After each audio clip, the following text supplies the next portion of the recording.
So ayan guys, sa sobrang lakas po ng ulan at unti-unti na po pumapasok dito sa labas, sa sala, yung tubig baha. So ayan guys, nanggagaling po dun sa may kanal na maliit. So buti na lang dito at tanggal natin yung mga bara at continuous yung tubig. So sa sobrang dami ng tubig at bumaha na rin dito sa may mga bulaklak na area, mga idol. So ayan, at yung tubig at papalapit na po ng papalapit dito sa aking area. Ayan po. So mag-ingat po tayong lahat dahil uso, lalo na sa leptospirosis. So wag po tayong lumusong sa baha.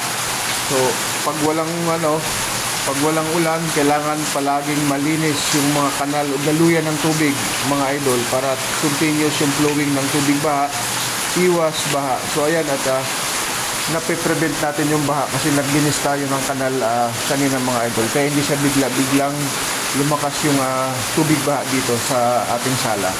Ayan, dati yan baha na kagad dito. Ayan, little by little bago siya makapasok dito. So, yan.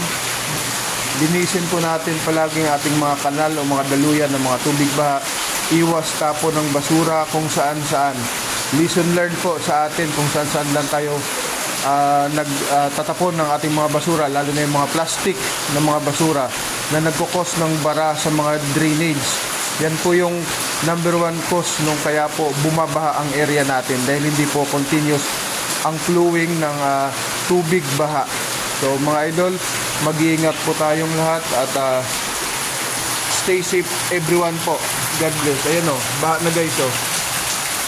Ayan. Pwede ka nang mag-swimming dyan.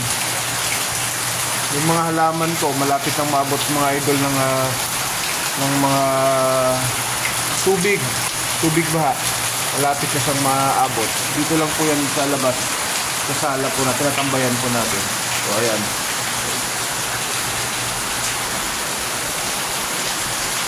So dahil naglinis tayo ng kanal, malinis, kaya hindi siya umabot hanggang daanan.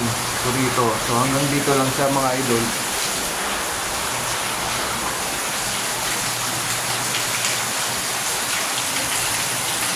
Sana wag nang bumaha dito lalo, dahil napakahirap po. Buti at dito lang to sa labas yung baha. Huwag din naman sakop sa loob.